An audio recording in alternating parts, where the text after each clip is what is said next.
Hello friends, international women's day. आज लड़कियां कहाँ के कहाँ पहुँच रही है, टोटली इंडिपेंडेंटली, इतने कॉन्फिडेंस के साथ। आज मेरे साथ है करिश्मा खूबचंदानी, मिरेकल गर्ल बोल के उसने अपना एक चैनल भी शुरू किया है। वो उसकी जर्नी, वो माइक्रोसॉफ्ट का जॉब छोड़ के खुद का काम शुरू किया है। करिश्मा, ये तुम्हारी जो फोटो है बीटेक के बाद में एक बार छोड़ के फिर आगे की जर्नी क्या रही? बीटेक मैंने किया था, उसके बाद मुझे आगे बढ़ने का बहुत जज्बा था, तो मैंने सोचा एमटेक करते हैं, और वो भी ऐसी कॉलेज से जहाँ से इंटर्नशिप पक्की हो। एमएनसी चाहिए थी, एमआईटी मणिपाल से ज्वाइन किया एंड दिल्ली एमसी में जॉब मिली मेरे को। उसके बाद दिल्ली एमसी में लगा अरे यहाँ पर भी स्कोप कन्फाइंड है, तो मैंने सोचा और आगे रिस्क लेते हैं, तब मैंने स्टार्टअप ज्वाइन किया। स्टार्टअप में बहुत कुछ सीखने को मिला मुझे, मतलब सारे रोल्स मैं प्ले कर रही थी, बीट एन आर्किटेक्ट, डेवलपर, बड़ी बड़ी कंपनीज से मिलना, और उधर से मैंने बहुत सीखने के बाद फिर सोचा कि और आगे बढ़ते हैं। तब मैंने मिंत्रा ज्वाइन किया, और मिंत्रा के बाद मेरी आंखें माइक्रोसॉफ्ट पे ही थी कि मुझे उधर चाहिए। बराबर। And then I join Microsoft. Okay, सब माइक्रोसॉफ्ट पहुंच गई है। हाँ, करिश्मा, माइक्रोसॉफ्ट में तो तुम पहुंच गई, पगार वगैरह अच्छा था, सब कुछ? बहुत अच्छा था, ओ, आर्किटेक्ट का रोल भी था। अरे वाह। तो फिर उतना अच्छा होने के बाद में इतने साल तुम काम कर रही हो, तो साथ में लड़के भी रहते हैं, ये भी रहता है, तो कोई भी पसंद नहीं आया? पसंद तो आए थे, एक पर्सन थे मुझे, इंसान, और 5 साल से हमारा रिलेशनशिप भी चल रहा था, लेकिन पेरेंट्स अग्री नहीं किए, इंटरकास्ट था, तो पेरेंट्स के परमिशन के बिना भी हमने एक दूसरे का साथ छोड़ा। Okay, I am proud of कि देखो, जो भी है शादी करेंगे पेरेंट्स की पसंद की करेंगे। मेरे को लगता है पेरेंट्स को भी ज़रा बच्चों की पसंद का ध्यान रखना चाहिए। ओके, फिर माइक्रोसॉफ्ट, फिर बाद में शादी भी दी? हाँ, मतलब माइक्रोसॉफ्ट उसके बाद मैंने ज्वाइन किया आगे बढ़ने के लिए, और वहाँ पर मुझे अरेंज मैरिज हुई मेरी। बट अरेंज मैरिज में एक और प्रॉब्लम आ गई, मतलब 1 साल में पता चला सोच विचार एकदम डिफरेंट है।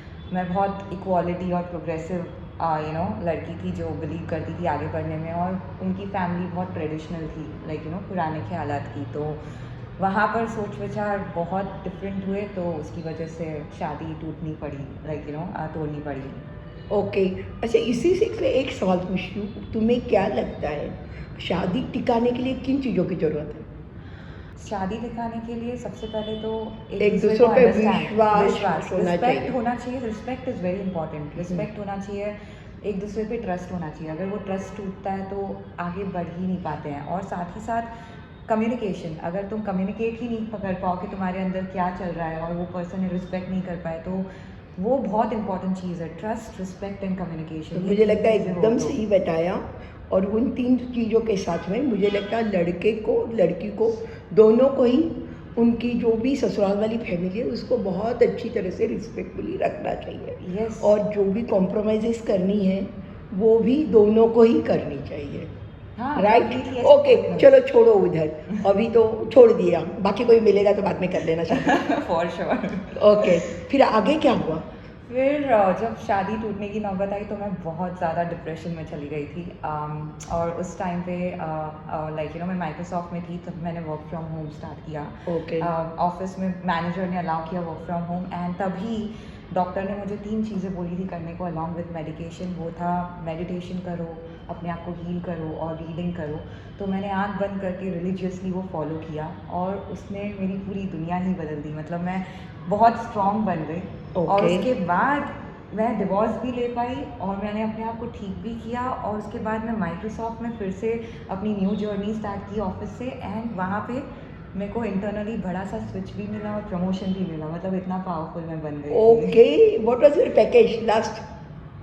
पैकेज वॉज अराउंड 60 lakhs पे मैं पहुँच गई थी जब मैंने माइक्रोसॉफ्ट प्रमोशन मिला उसके ओके, बाद। फिर क्यों छोड़ दिया?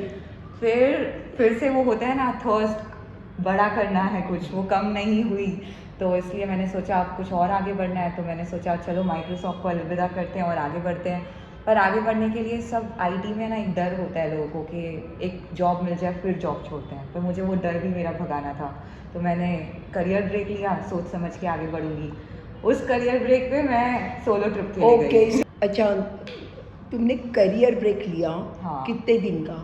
इट वॉज 6 months का करियर। ओके, हाँ। और सोलो ट्रिप कितने दिन की है? 2 months। 2 मंथ्स। और ये है हिमाचल का एक जगह है, गांव है, वहाँ पर भी मैं गई थी। और ये जो बैकपैक दिख रहा है, मैं पूरी 2 महीने वो बैकपैक के साथ लाइक पब्लिक ट्रांसपोर्ट्स में घूमी थी, एकदम स्ट्रीट स्मार्टनेस सीखने के लिए। Okay, so no hotels? Nothing, bunk beds, hostels में रुकी थी मैं। ओके, सो एक तुमने बेसिक इतना अच्छा एक्सपीरियंस ले लिया कि कहीं पे सर्वाइव हो सकती हो। हाँ, मेरा पर्पस ही ये था कि मुझे इतना इंडिपेंडेंट बनना है और इतना स्ट्रॉन्ग बनना है कि दुनिया के कोई भी कोने में मैं अपना कुछ चालू करूँ या जाऊँ। ओके। I can survive. पर ये तो ब्यूटीफुल फोटोज है यार। ये कश्मीर की है, और ये पता है मेरी दादी जी एक बार उन्होंने ऐसा ड्रेस किया था, it was a nostalgia moment for me कि मेरे को भी ऐसे ड्रेसअप करना है। तो ये कश्मीर में गई थी और वहाँ पे बर्फ़ भी देखा, इस तरह से मैंने ड्रेस ओके, भी पहनी। Very good. और ये पता है कश्मीर में बोला जाता है, कश्मीरी लोग बोलते हैं कश्मीर में जन्नत हो तो गुरेज वैली हो। तो वहाँ पर मैं गई थी और वहाँ पर भी 8 घंटे की जर्नी थी और अलग अलग बसेस में जाना था। बहुत सिक्योरिटी प्रॉब्लम्स थी, पर ये बहुत प्यारी जगह पे मैं गई थी, गुरेज okay, valley. Very good, meditation, मैं हर अलग अलग जगहों पे जाके मेडिटेशन करती वेरी हूँ। गुड। मीन्स कहीं पे जगह मिली बैठ गई और हाँ, मेडिटेशन सो बहुत इम्पोर्टेंट वेरी गुड। अरे वाह। और ये पता है लद्दाख में मुझे कभी बाइक चलाने नहीं आती थी, पर मैंने लद्दाख में 500 किलोमीटर्स बाइक पर चलाई बाइक खुद से। चलानी नहीं आती थी, वहाँ पे ही बाइक सीख ली और वहाँ पे ही चला दी। और सर्टिफिकेट भी मिला।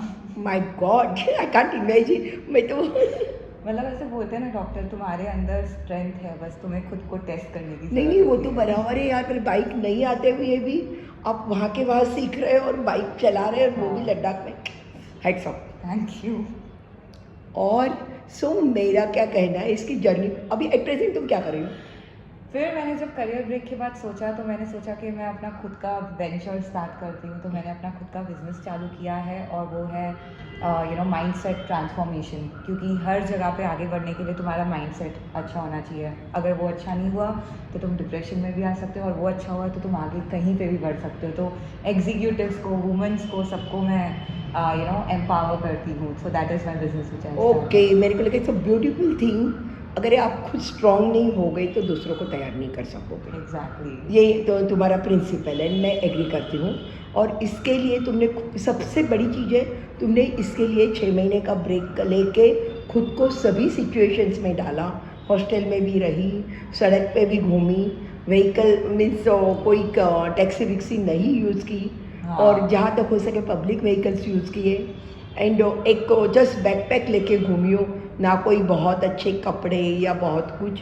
सो वो सब चीज़ें ने तुम्हारे को एक इतना स्ट्रॉन्ग बना दिया है कि Yeah. मुझे लगता है कि तुम कहीं पे ही कुछ भी जो चाहोगी कर सकोगी। तुम ही नहीं, आज की सभी लड़कियां जो भी पढ़ लिख रही है, इंडिपेंडेंट बन रही है, उनमें एक स्ट्रेंथ तो आ रही है, पर वो स्ट्रेंथ उनको अपने आप बाहर निकालनी पड़ेगी। और इसलिए मुझे लड़कियों के साथ लड़कों को भी कहना है कि आपकी स्पाउस को रिस्पेक्ट कीजिए, उनको अंडरस्टैंड कीजिए, दोनों ही, नॉट ओनली बॉय, हाँ। It's girl also. एक दूसरों को समझिए, अच्छे से कनेक्ट कीजिए, कम्युनिकेट कीजिए, और कभी प्रॉब्लम आई तो कॉम्प्रोमाइज़ दोनों मिलके कीजिए। ऐसे नहीं है घर का काम सिर्फ लड़की का ही है या ये काम इसका लड़के का ही है, ऐसे नहीं है। हर एक को सब करना है। अगर लड़की या इतनी स्ट्रांग हो गई, इतनी हाईएस्ट पोस्ट पे जा रही है, तो घर पे ही उनको वही रिस्पेक्ट मिलना चाहिए। घर मैनेज करना है, सब मिलके करना, हाँ। बराबर है। Yes. और मुझे लगता है Karishma, I am with you and I am very proud of you. Thank you thank so you. much, doctor. Thank you. Thank you so much.